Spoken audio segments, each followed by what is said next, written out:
All right, so Mavuika, she is a character that absolutely turned this game into her game. If you have this character, you kind of have to just accept the reality that she is the best DPS on your account. But it certainly is an interesting thing to see Mavuika very clearly dominate over every other character in the game, except Skirk. I think you can make the argument that Skirk is better depending on the situation, but for most characters, even when a situation is bad for Mavuika, it still isn't like bad enough to where she's worse than them. So yeah, the reason why Skirk has an opportunity to maybe see that as true for herself is because, well, Skirk has her damage sort of more spread out, whereas Mavuika here, she's got 1.8, yeah, 1.8, and that, and boom, and we don't actually have that correct, but yeah, we see, I mean, I'm doing 172 and whatever, I mean, just, yeah, and then we'll just go ahead and do this and this, all right. You guys saw a lot of damage. Now, this is C2 Mavuika, just before you guys get super excited for Mavuika. It's not, it's 40% more here. I'll show you guys the exact damage that I really saw from Mavuika. This is the damage increase that I saw from her when I was using her. I will link the video that, went over this and, showed off all the teams here. It's C0 versus C1 versus C2. What you can see overall is that Mavuika is doing 44% more damage at C2 than C0, basically. That is what you're really focusing on. And, we can even, go ahead and look at this in a minute. I'll look at this back in a minute and we can talk about Mavuika again. I've already said this in a video, but I've had comments where people are like, Skirk is better than Mavuika. In a situation, again, like I discussed, Skirk has the ability to maybe be better. However, Mavuika right now, the entire content basis of Genshin right now is, tilted towards Mavuika. It is, genuinely. And I think a big issue with, Skirk is that she's not a hypercarry. And the reason why this is a big issue is because similar investment C2 R1, Skirk can put up good numbers. And the thing is, though, it's her total team that has to put up those good numbers. Whereas if you get a C6 Mavuika and all the characters here are C0, the damage fall off is not that insane. Whereas if you get a C6 Skirk and, you compare it, let's say you get a C6 Skirk and all your other characters are C0 R0, right? Let's say you hyper invested into Skirk and you have Miss Coffee, you have Fiorina, and you have Shenhe, right? Let's say that's your team. Do that exact same idea with Mavuika. You C6 Mavuika, Lolly C0 R0. Bennett, you can even make him C0, I'm assuming, but, and then Shieldon C0 R0. Mavuika will do a lot more damage. And the reason for this being is because Mavuika is a hypercarry, right? And that's one advantage / disadvantage she has. Well, is it? It's tough. Because what a hypercarry, the whole thing with a hypercarry is like, oh, well, you have all the buffs out active, but you can be severely countered. However, if we go ahead and we look at Skirk, while she's not a hypercarry, she can again be severely countered because her team is so limited. So, is it really a disadvantage that Mavuika is a hypercarry? I don't think so. I've never really, when we go back and we look at old hypercarries like Ito, right, they age out really fast. And I think maybe that's what we should look at. Because, Tartaglia, he hung in there because he was able to get good and more supports, right? He was able to get more supports. However, a hypercarry, they already have super giga charge supports to where there's a lot of things that would have to align for a support to be better for them. Whereas a team like Skirk has, a weak link in Shenhe, and, even you could say Fiorina. At this point, I think it wouldn't be not problematic. It wouldn't be impossible for them to release a character like Fiorina who doesn't necessarily require HP fluctuation and maybe does 80% damage bonus off field, and then also does off field damage, and then also, off field damage that would be higher than Fiorina. And I could definitely see Fiorina being replaced, or Shenhe, obviously. But, there's weak links in the team because it's not just flood this character with massive support. And, it took us 5 years to get a second Bennett, right? So it's not as easy to replace a hypercarry supports. Raiden's hypercarry team, I think it's on overload now.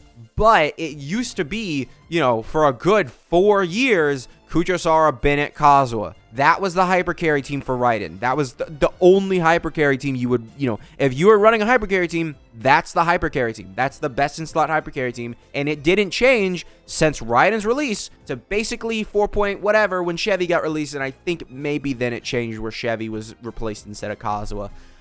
Because, yeah, I mean, it makes sense. Chevy's would literally just be Kazuha, but giving a little bit more attack. But even then, it's a little more attack. It's not, like, insane, right? Well, I guess a 20% extra damage bonus on top of that, because this stacks up to 3, and then she's 40% red shred, and then, 40% attack. So, it's more. It's more support. But, I mean, again, that took years to get, right? So, Mavuika's team will probably look like this for years. And if it doesn't, that's crazy. That's favoritism at its finest from Genshin's devs. I mean, I don't want to...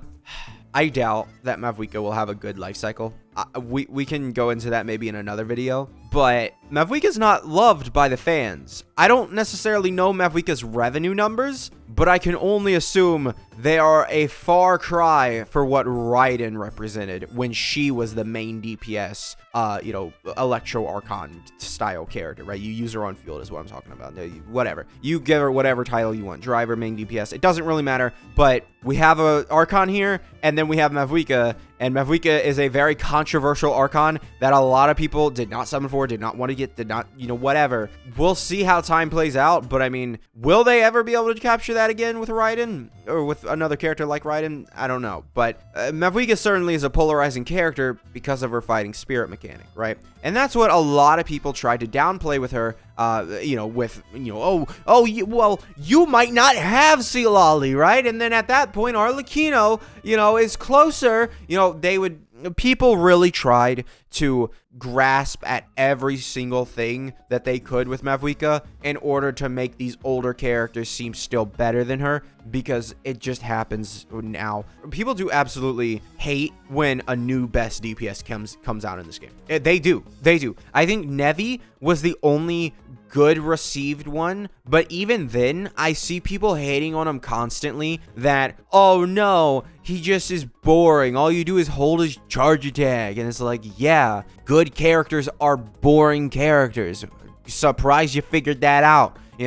Every single character that has been good in this game has been a boring character, except for, Hu Tao, I guess. She's, if we're going by boring as in like you just do the one thing and then you move on, like Hu Tao would be a character that wouldn't be boring. But other than that, like all the good characters really function kind of the same, if we're being entirely honest. All the supports, it's just EQ. They're like, oh my god, a support that EQs. Not like we haven't seen that 500 times, right? So that's a thing we can talk about. Mavuika really is hated. It's just because she's a new DPS, new best DPS. People do not like that. They just don't. It's something in the Genshin community's brain that whenever there's a new best DPS, it has to be severely downplayed at the start until like eventually 4 months down the line or something. Whenever they get the rerun, it's like, oh yeah, you're really good. It just, I kind of have to look at that, guys, and just be like, guys, you kind of, what is it? Two-faced? I don't know. It's just like, you can downplay her all you want. You can downplay Nevi all you want. You can downplay Arlecchino all you want. Because it happened with Arlecchino and the Hu Tao mains.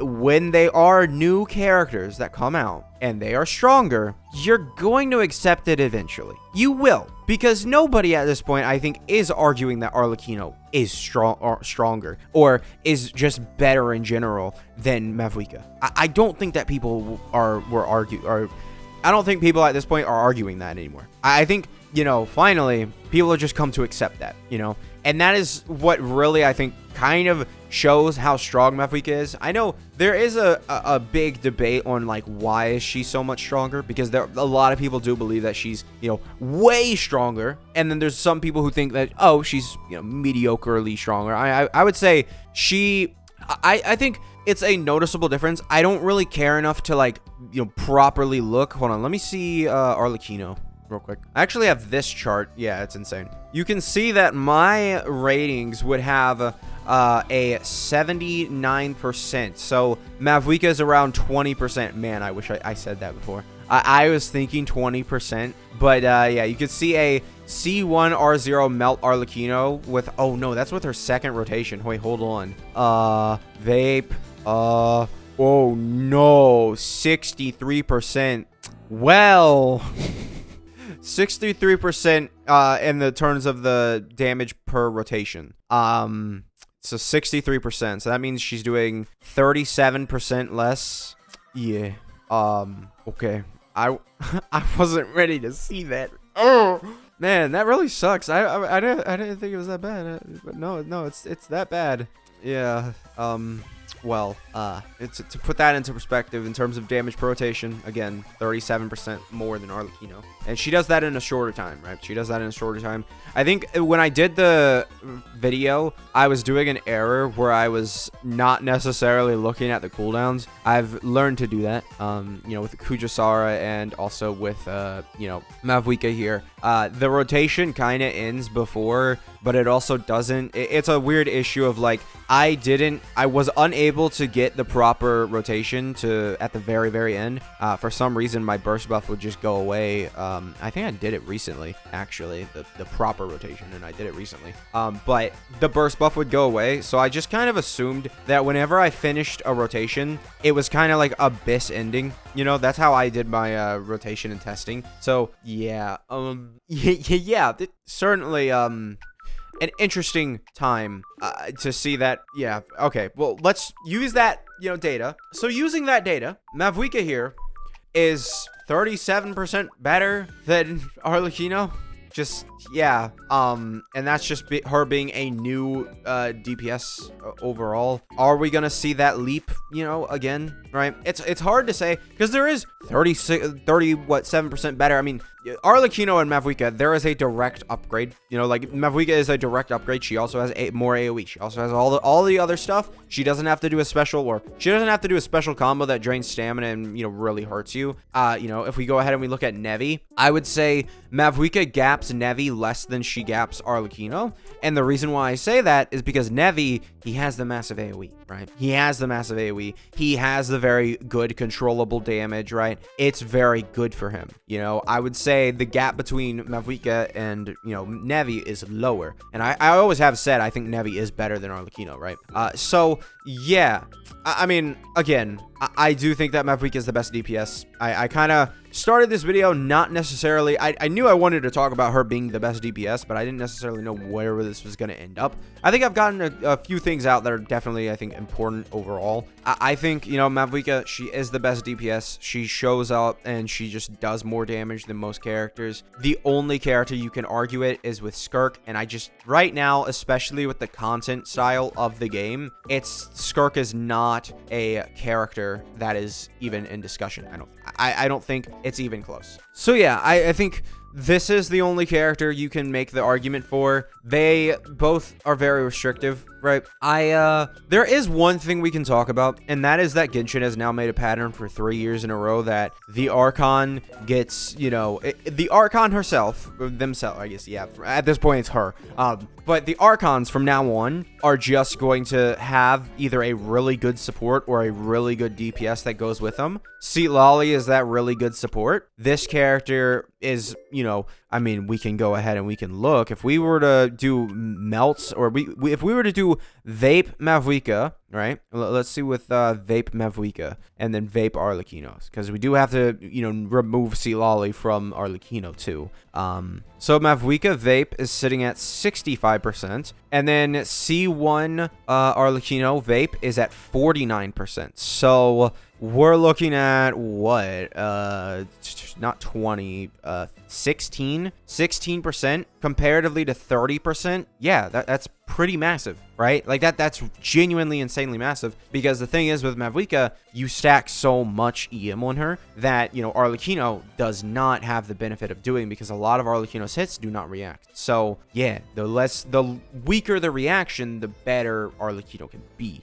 So yeah, right now I would say, you know, I mean, again, like we could see that, and then we can also go ahead and see the other pattern, which is the second best DPS, or the second DPS of the patch. So, you know, Fiorina had Nevi, and then Arlecchino released. Arlecchino released, and that was the duo of Nevi and Arlecchino. It completely destroyed everything in the game, and they were by far the best DPSs in the game. I've heard that Alhaitham was very much so in the discussion with that. I felt like he was at the time. The thing is, though, I've never actually been able to use Alhaitham because I don't have him on my account. So I wouldn't know if, back in the day he actually was in the discussion, because I called it the big three, Nevi, Alhaitham, and Arlecchino, right? I just called them the big three, and I didn't really think too much of it because, before Nevi and Arlecchino, Alhaitham was clearly the best DPS in the game. So I called them the big three. It's very possible that Nevi and Arlecchino also gapped Alhaitham. It's very possible. I could be completely wrong about that. I don't know. But I've never used Alhaitham. So, but again, take it, from the past 2 years, we now have very strong characters that are going to, the two strong DPS characters that are going to be able to, work and get through 6.0. I do think 6.0, Mavuika and Skirk are going to be completely fine. I don't think their teams are going to change much. Then again, we could have said that with Nevi. we could have said that with Nevi. We could have. But no, they couldn't stop buffing the man. I mean, Mavuika, Shielded, half of his team got better, right? It's just, why? But yeah. So, yeah. I mean, we'll see how it works out. But Mavuika right now, she's clearly the best DPS in the game. I don't think that many people, would disagree with that at this point. I think most people, unless they really like to simp for Skirk, they will agree that Mavuika is the best. Because there is no other contender, because this character does too much damage. She does. She simply does too much damage. So, yeah, that's going to be it for this video. Make sure to subscribe, and I will see you guys next time. Goodbye.